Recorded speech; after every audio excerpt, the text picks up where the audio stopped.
Earth is constantly bombarded by the solar wind, waves of dangerous charged particles from the sun traveling at speeds over 1 million miles per hour. Our planet's magnetic shield, the magnetosphere, protects us from the brunt of this technology-imperiling force.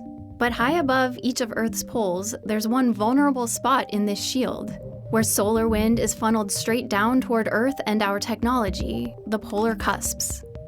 These solar wind energies can negatively impact power grids, radio communications, satellites, and even astronauts, which is why understanding its mysteries and its pattern is key to protecting our future.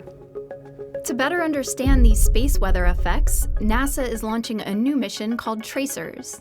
The two spacecraft will travel through the polar cusps to take groundbreaking measurements of magnetic reconnection, a process that occurs when the solar wind drags the sun's magnetic field into Earth's. When the sun and Earth's magnetic fields collide, there's a tremendous energy release. The magnetic field lines snap and reconnect, creating new field lines. This process, known as magnetic reconnection, sends highly energized particles in new directions, including down toward the Earth. Reconnection is very difficult to observe directly because it occurs on small scale compared to the vast size of Earth's magnetosphere. Magnetic reconnection happens in various places throughout the magnetosphere, but it is most easily studied at the polar cusps. When the solar wind slams into Earth's magnetic shield, it's here at the cusps that the impacts reverberate.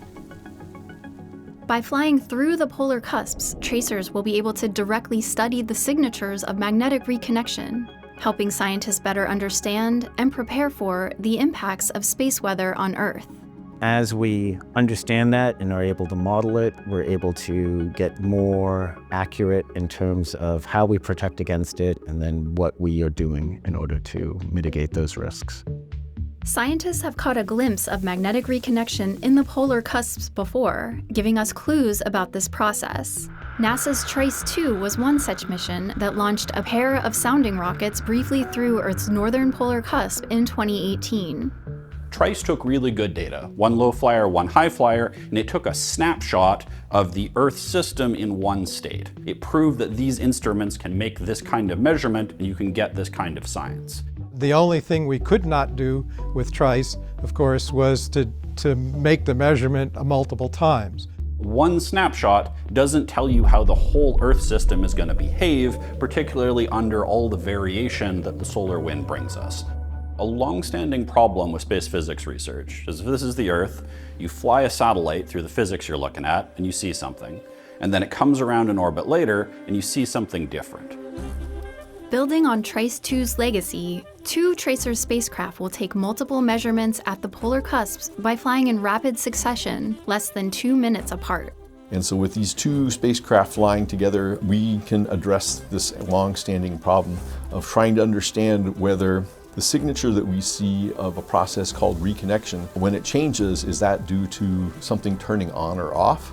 Or is that just that we're flying from one region to another and so we see a change as we transition through that region? People have tried to solve this problem with various combinations of spacecraft, but without two dedicated spacecraft, it remains an open question as to what's going on. As the two Tracer spacecraft chase each other around Earth, they'll take a record-breaking 3,000 measurements of magnetic reconnection in the first year alone. These new observations will help scientists better understand and ultimately help defend us and our technology from the impacts of solar wind on Earth. So not only will it get a global picture of reconnection in the magnetosphere, but it's also going to be able to statistically study how reconnection depends on the state of the solar wind. This is going to really help us understand how to predict space weather in the magnetosphere.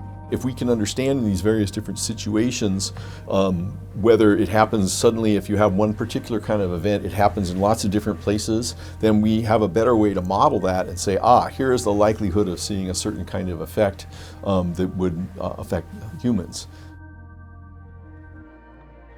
That was one of our final interviews with Craig. Without him, the mission would simply not exist. Craig Kletzing, the original principal investigator for tracers and professor at the University of Iowa, passed away in 2023. His legacy as a scientist and avid musician lives on through this mission. 2 of his beloved guitar picks have even been integrated into the spacecraft. So when Tracers launches, there's a little physical piece of Craig, his curiosity, his ingenuity, and his zeal that will go to space one more time.